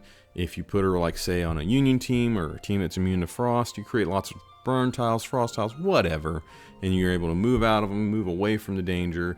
With Simona, put up a wall, get on the other side of it where they can't do anything, recoup. There's a lot you can do with this character and a lot of utility. As I had said, a lot of fun. I love characters that allow you to do different things in the game and strategize, I should say, and employ different strategies. I really like that. With that said, though, as I said with the other collab characters, she has come and she has gone. To get her now is not impossible, or so it seems. So, appreciate her if you got her. If you don't, that's fine. She comes in with a total of 46, and she has some very niche uses, in my opinion. Up next is SP Samantha, and this is a character that came in and just destroyed content when she jumped into global. She is phenomenal at 0 physical damage, 3 tanking, 5 healing, 14 magic damage, 4 in buffs, 19 in debuffs, and 20 in utility, giving her a total of 65. This is a massive character that does a lot of really good things for your efforts in your adventures. I absolutely love her AoEs. I love that she hits enemies with debuffs that proc another round of damage at the end of her turns, and then she has an alert that is absolutely phenomenal that interrupts turns. That's right, interrupts turns, just stops them. And its proc is AoE as well, so when you do damage to those enemies, interrupting their turn, you're hitting them and anything around them with an AoE attack. Oh man, I can go on and on. She does piercing damage, she creates burn tiles. She is phenomenal. This is a fantastic character who really can do a lot for your game. As soon as I got her, I wanted to run her all the time. Love this character. You'll be happy if you do get her. If you're interested in her, feel confident and comfortable in going for her. She's got some longevity, in my opinion. That interrupt turn mechanic is pretty powerful. With that said, SP Samantha, what a boss. Total 65. Next is Credenza. So Credenza's coming in with a 0 in physical damage, 8.5 in tanking, 15.5 in healing, 3 in magic damage, 20.5 in buffs, 3 in debuffs, and a 6 in utility with a total of 56.5. This is SP Samantha's partner in crime. This individual right here is capable of keeping SP Samantha's alert up and more often, and it's fantastic. I absolutely love it. This character gives energy, has a great healing mechanic, it requires some self-sacrifice, a little bit of, masochism, if you will. You've got to hurt yourself, but regardless, I don't have any issues using her to heal, and I've always been very, very pleased with her healing. Not only in how much she can heal, but also the energy she's giving and everything else, and reducing that cooldown. She just does it all. I absolutely love this character.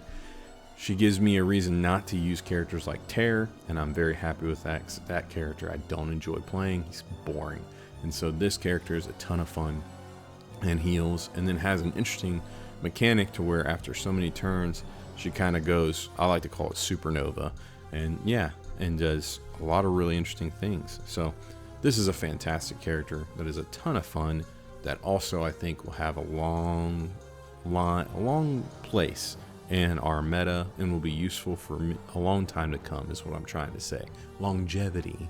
This character will be around for a while, so feel confident in going for her. If you have her, be happy. That total of 56.5 is pretty telling of the story. She is great. Up next is Camelot, and so this guy, when he was added to the game, busted it. He just broke it, slam dunked it, like Darius from League of Legends. If you know what I'm talking about, you know what I'm talking about. Anyways, this guy is coming in with a 17.5 physical damage, a 15.5 in tanking, 8.5 in healing, 0 magic damage, a 12 in buffs, a 14 in debuffs, and a 12 in utility, with a total of 79.5. That's right, 79.5. Massive, massive. 17.5 in physical damage is also massive. This guy is like Auguste 5.0. I know a lot of people say 2.0. This guy is like Auguste 5.0. They took Auguste's family for the generations to come, balled them all together and said, here you go. And now he's even got the big old set of armor of all the Augustes too. This guy's obscene. He's ridiculous. He has gap closers, huge AoE hits, axe again. Oh my goodness. If he gets hit, he axe again. He's bonkers. Really big damage. I'm sure at some point the power creep will catch him and he will lose his, his utility, and he won't be as great of a character, so to speak. But I can't see that happening for a long time to come. He just does so much. It feels so good to play him. He's a ton of fun. He is a phenomenal character, and he's hardy. Got some heals up in his kit too, so survivability is a big thing. He can run away from the group and hold his own for a little bit before coming back, or everybody catching up with him. It's a ton of fun. His damage is pretty phenomenal, as you can see. So yeah, this guy is absolutely busted, and for a very short time was the top rated character in the game. But like I said, only for a very short time, at that total of 79.5. Up next is Serende, and so Serende is coming in with a 6.5 in physical damage, a 28.5 in tanking, a 2 in healing, a 0 magic damage, a 4.5 in buffs, 8 in debuffs, and a 20 in utility, giving her a total of 69.5. And yes, I know what you're thinking. I've heard it many, many times. What in the world? 28.5 tanking? Yes, she gives shields, And she has a fantastic mechanic where she mitigates damage. Damage mitigation in the calcs, as said before earlier in the video and shown in the formula, has a great value. It's something that we didn't have a tremendous amount of up until recently, and now, like this character, Serende, we're getting it in explosive ways. She's able to give a 50% damage mitigation to anyone. That's crazy. That's absolutely bonkers. She does some great AoE damage over time, taking advantage of those black feathers. She is the perfect partner for Nydia, and yeah, this character is absolutely phenomenal. The amount of things she can do, her utility is nothing to scoff at. Moving around, getting just I can go on. I can go on and on and on. I love that she creates those little daggers everywhere, and the enemies walk on them and get punished. We walk on them, they get punished still, and we get a buff. There's just so much going on here with this character. Some people have said that she's a little complicated to play, and yeah, there's some truth to that. Make sure you check out my guide if you're interested, because this is a character I absolutely adore and love, and is one of my favorite in the game right now. I love characters that aren't just straightforward, and she's anything but that. Fantastic character, coming in with a total of 69.5. I'd absolutely urge anyone to go after her if at all possible. Up next is Ciri, the first of our Witcher collab characters, some of the newest characters in the game right now, and holy guacamole, if you've been missing out, I'm so sorry. These characters are bonkers, and Ciri is right there with them. Coming in with a 7.5 in physical damage, a 3 in tanking, 8.5 in healing, a 0 in magic damage, 26.5 in buffs, that's right, an 8 in debuffs, and an 11 in utility, giving her a total of 64.5. Ciri rewards herself for all of her hard work. She goes in, she gets away from the group, she goes hard, hits hard, creates all kinds of status effects. I love the AoE bounds, staggers, or I should say stuns, and then gets back out of the fray and back to her team. She's got a ton of AoE. The physical damage of 7.5 really doesn't tell the story. It's the buffs that really enable her to do so much more. And so, yeah, this character is phenomenal and absolutely, I love to say it, bonkers. This is a great character to get. If you're playing and within the time of this recording, you're getting her for free. I have to stress that, so make sure that you're checking it out. If you're just perusing the game, watching this video because you're bored, and maybe you're checking up on sort of Convallaria, get on and get her. Don't miss out, you'll regret it. Anyways, this character is absolutely phenomenal. Love her to death, having a blast with her. I'm probably going to be using these characters forever. I just don't want any other characters. And when these characters get power crept, I'm going to write a letter to XD Studios asking them to buff them and beg. I might beg and plead, but yeah. Anyways, Ciri, Cirilla of Cintra, absolutely phenomenal, 64.5.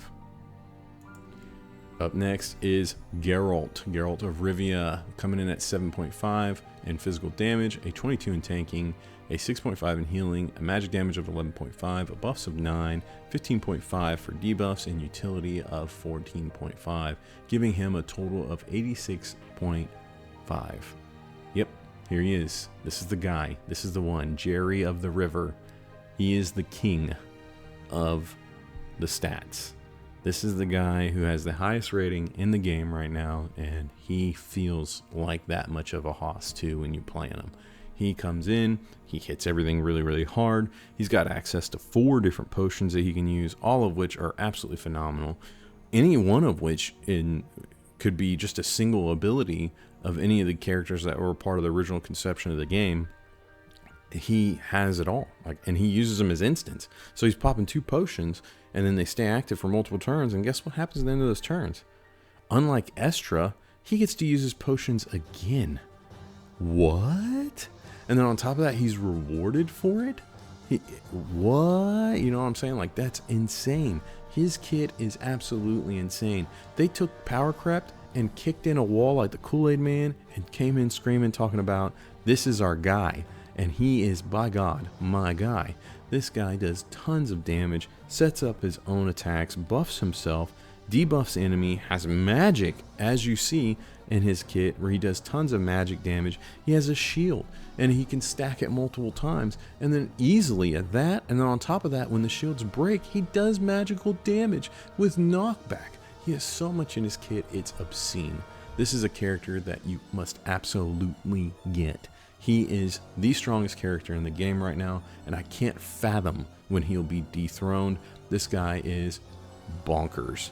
Absolutely bonkers. So make sure you are going for him if you aren't. He's a must-have. Oh, I digress. Geralt of Rivia, ladies and gentlemen, 86.5. Up next is Triss Marigold, and yeah, this character is coming in at 0 physical damage, tanking 7.5, healing of 2, magic damage of 11, buffs of 11.5, debuffs of 14.5, and utility of 17, giving her a total of 63.5. She is a phenomenal character that is a bit of a powerhouse if you play to her trait, which is Rhythm of Frostfire. You more or less want to create ice tiles and then fire tiles and alternate, or have other characters in the mix to help her create those needed tiles, which I absolutely love and I have a blast with. She does more damage based on that and is rewarded in several ways. She's a hoss, and as long as you're doing that, her damage is boss. I mean, it's top. And so you use her, have fun with her. She's she's a dimensional traveler, so Geralt will protect her and tank her for her with the right reaction. He'll swap places, and she can just sit there and waylay and do tons of damage, and you're just not going to be disappointed.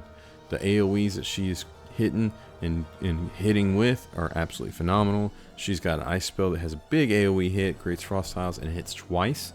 So she'll cast it, it hits, and then she's kind of holding for a turn, and it'll proc again. And so that's pretty phenomenal too. That's literally 2 procs for free, and then you get to go into your next spell, whatever that might be afterwards. She is absolutely bonkers. Fantastic character. Absolutely urge anyone to get her, just like all these collab characters, because once they are gone, they are gone. Triss Marigold, 63.5. Up next is Yennefer of Vengerberg, and so this is Geralt's lover and dark sorceress. She comes in with a 0 in physical damage, a 5 in tanking, a 4.5 in healing, and 11.5 in magical damage, 22 in buffs, a 13 in debuffs, and a utility of 16.5, giving her a total of 72.5. Nothing to scoff at. This character does it all. She does it all fairly effectively too. She can really do a job when it comes to setting up her team, healing, buffing, moving units. She's got that all-important, absolutely penultimate of importance, teleport. She's moving people around. It's so great. She's got her own reaction where she teleports, and when she does use it, she interrupts their turn. That's really big too. So when an enemy tries to hit her, she's like, nope, interrupting your turn, moving away. That's phenomenal. That's absolutely busted. And then when she teleports away, it's to her nearest ally, so always a good thing. She's got some hard-hitting AoEs, and then one of them also is a pretty big heal. She's got a lot going on in her kit. As you can see, the totals tell the story, and she is a phenomenal character.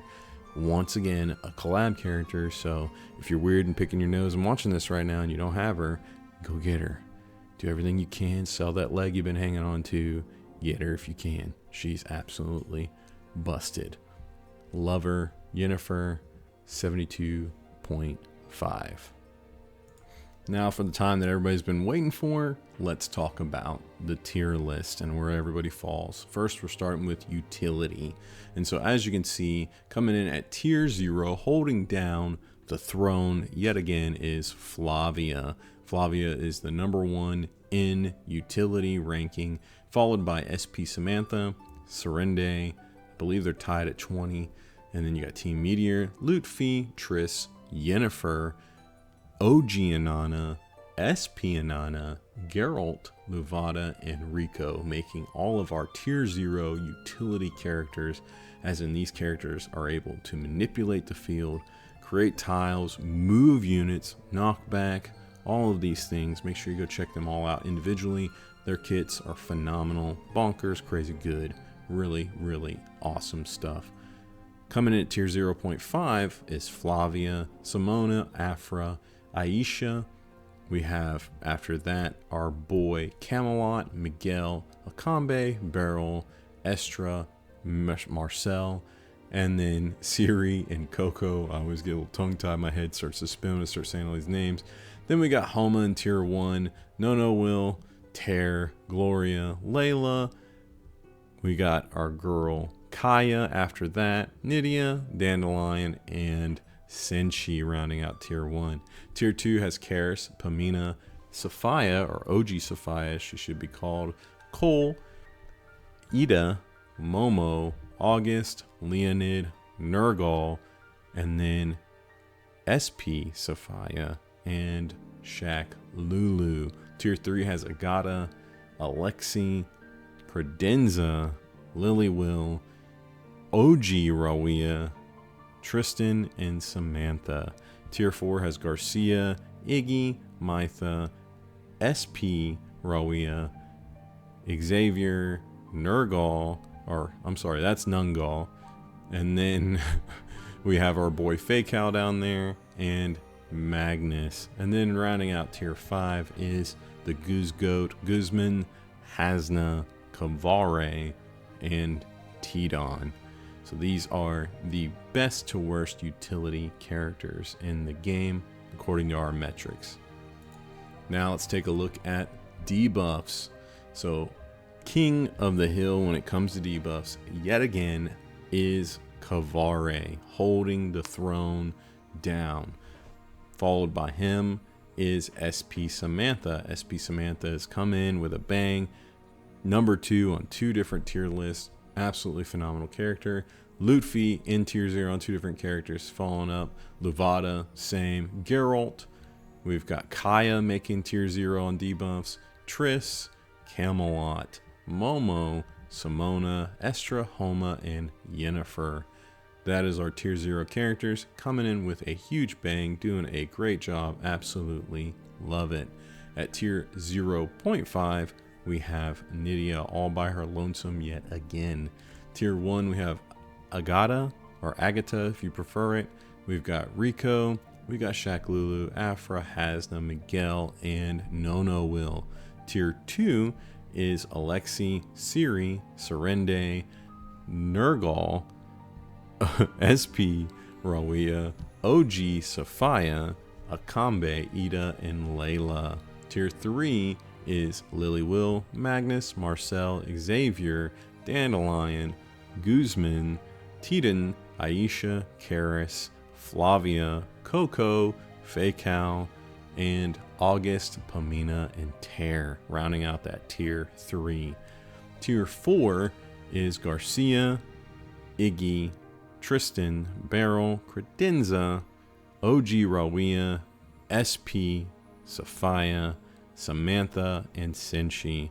And tier 5 for debuffs is SP Inanna, Cole, OG Inanna, Leonide, Gloria, Mitha, Nungal, Team Meteor, and Fallen. That is our debuff tier list from best to worst.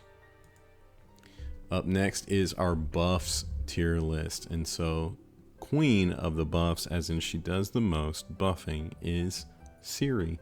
It's just so strange to me, but it's the reality. Whether it's self-buff or not, it's just there. It's happening. So you have to acknowledge it.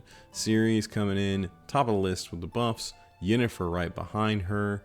Credenza, Tear, Senshi, Estra, SP Inanna, and Coco, holding down the tier 0s on buffs.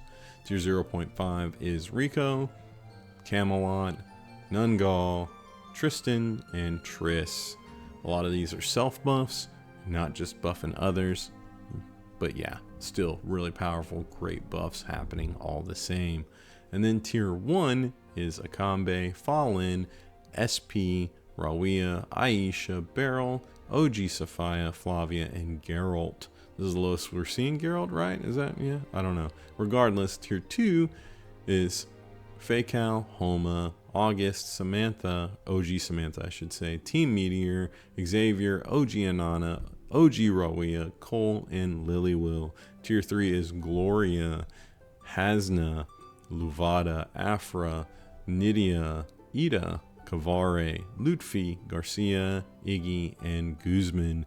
Tier 4 is Kaya, Layla, Leonide, Marcel, Miguel, SP, Safiyyah, Agata, Serende, Alexei, SP Samantha, Shaklulu, Caris, Nono Will, Pamina, Simona, and Tiden.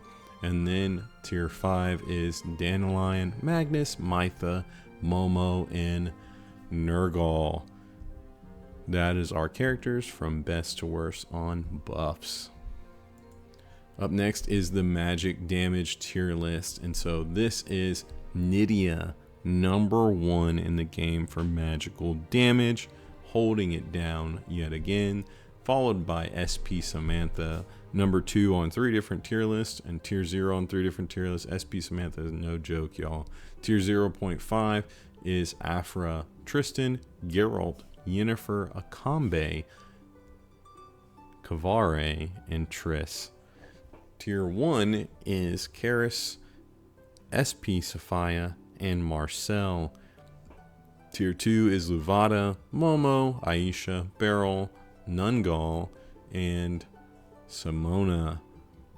And then tier 3 is SP Inanna, Flavia, Dantalion, Hasna, and OG Samantha. Tier 4 is Team Meteor, Alexei, and Credenza. And tier 5 is Iggy, Inanna, Lily Will, Fallen, and Tear. Just a quick shout out, don't forget, if they're at the very bottom of the list, that means they do not deal any magical damage, so that they do not apply to this tier list. Womp womp. Up next is our healing tier list. And so coming in on our healing tier list at number 1 is Credenza, all by her lonesome. Tier 0 Credenza, the Queen of Heals. Tier 0.5 has Fallen, Coco, and Tear in that order. Tier 1 has OG Samantha and OG Inanna coming in with the heals. Tier 2 has Camelot, Ciri, SP Inanna, and Flavia coming in with the heals. Tier 3 has Afra, Geralt, Guzman, SP Safiyyah, Agata, Kaya, Mitha, Ayishah, OG, Rawiyah, Beryl, Marcel, SP Samantha, and Xavier. Tier 4 has Caris, Dantalion, Homa, Kvare, Nono Will, Rico, Yennefer, SP, Rawiyah, Simona, Leonide, Pamina, OG Safiyyah, Senshi, Auguste, and Nergal. I'm going to get them confused. Tier 5 comes in with Garcia, Hasna, Iggy, Team Meteor, Estra, Cole, Luvada, Tiden, Triss, Serende, Alexei, Magnus, and Momo. And of course, at the bottom are the characters that are incapable of healing at all, not even lifesteal. Next tier list to take a look at is tanking. And so, as we discussed with Serende, she is the Hoss. Tier 0, the Queen of Tanking, because of her damage mitigation, shielding, you name it. She is there, top of the list, tier 0. Geralt comes in after that. Team Meteor, because of their own shielding and self-sustain. Layla, Ayishah, and Camelot coming in last for the tier 0. Tier 0.5 is Coco, Pamina, and Tiden. And then tier 1 has Rico and Mitha.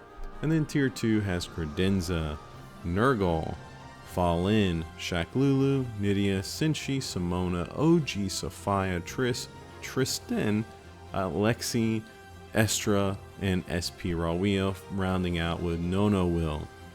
Tier 3 has Kaya, Momo, OG Rawiyah, Tear, Afra, Kvare, Guzman, SP Inanna, Flavia, Leonide, and Yennefer. Tier 4 has Agata, OG Samantha, Marcel, Caris, Cole, Gloria, Auguste, Ciri, SP Samantha, and Xavier. Tier 5 has Iggy, Lutfi, I'm sorry, Magnus, I almost said Magnus twice. Miguel, Edda, Homa, OG Inanna, Liliwill, Luvada, Nungal, and then SP Safiyyah, Dantalion, Garcia, Hasna, Acambe, Beryl, and Faycal in that order. Everyone's capable of tanking in their own way. It's just a matter of how good they are at it. Most characters only have very small amounts of damage mitigation in their kit, in their reactions mostly. Some characters have a lot, and even though it's just for themselves, regardless, it still is important because it means that they're hardy, and this is how they place on the tier list for that reason. And then next for the tier list is physical damage. Physical damage, the king of the hill is Camelot. Camelot is the hoss, the boss, and so he is there at top tier 0. Agata coming in number 2, Auguste, Pamina, and SP Rawiyah in that order. Tier 0.5 is Homa, Estra, Lutfi, OG Safiyyah, and Tristan. Tier 1 is Rico, Shaklulu, Kaya, Gloria, Guzman, and Leonide. Tier 2 is Cole, Garcia, SP, Safiyyah, Faycal, Geralt, Siri, Team Meteor, Layla, Miguel, Rawiyah, Xavier, and Edda. Tier 3 has Alexei, Iggy, Magnus, Titan, Serende, Liliwill, Nurgle, and Senshi. Tier 4 has Will, Dantalion, SP, Inanna, Mytha, and Coco. And then Tier 5 has Beryl, Fallen, and Hasna for the pittance of physical damage they deal. And then of course at the bottom are all the characters that don't deal any physical damage whatsoever.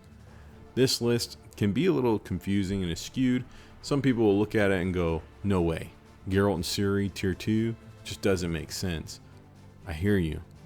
This is just a pure reflection of the damage abilities that they have. It does not include the buffs that they utilize or the debuffs that they utilize.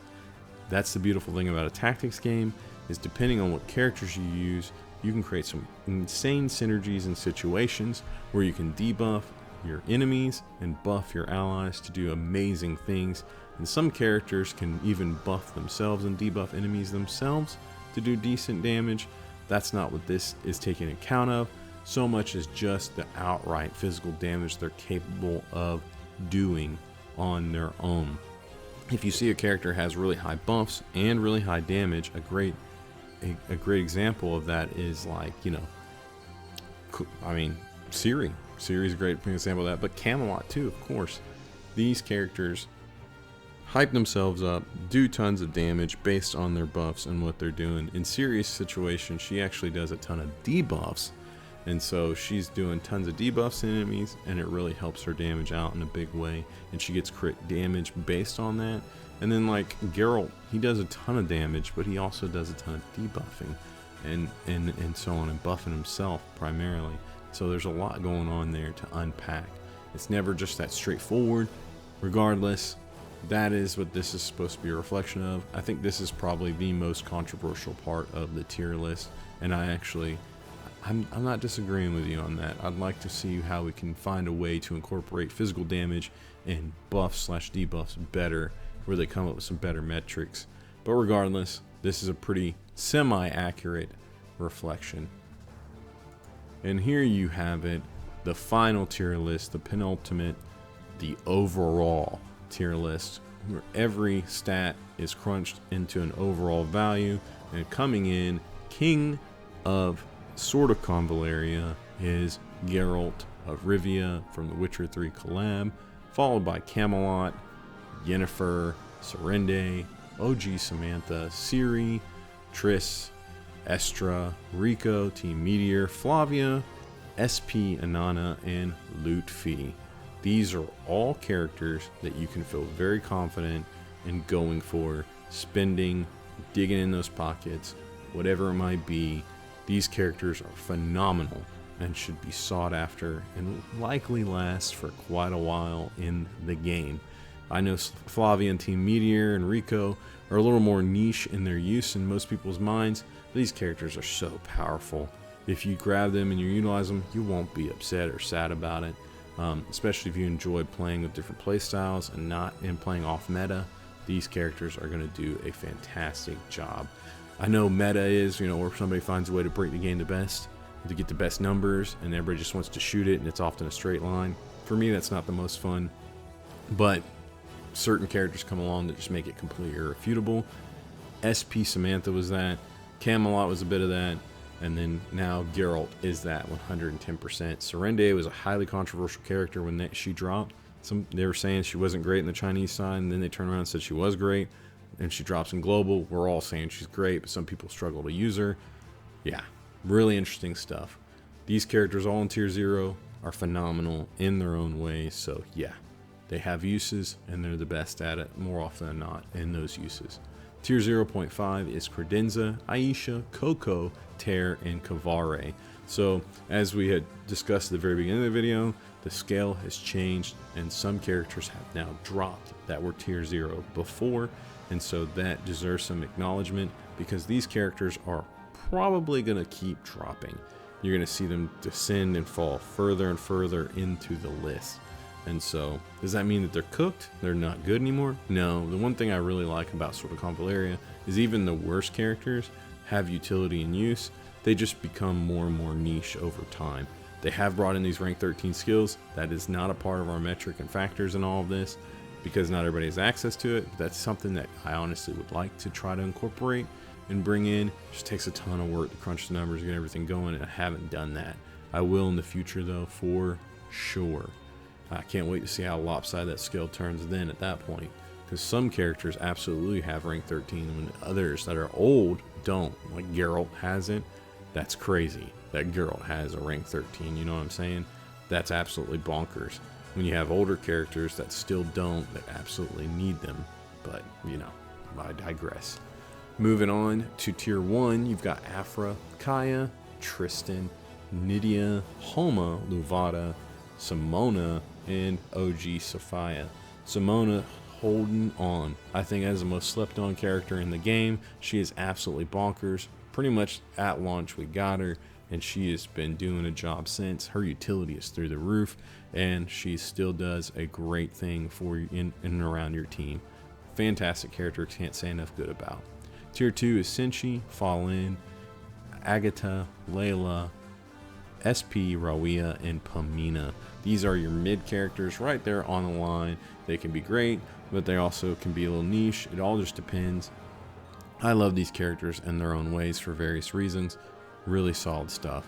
Tier 3 is Acambe, SP, Safiyyah, Marcel, Auguste, Beryl, Momo, Shaklulu, OG Inanna, and Nono Will.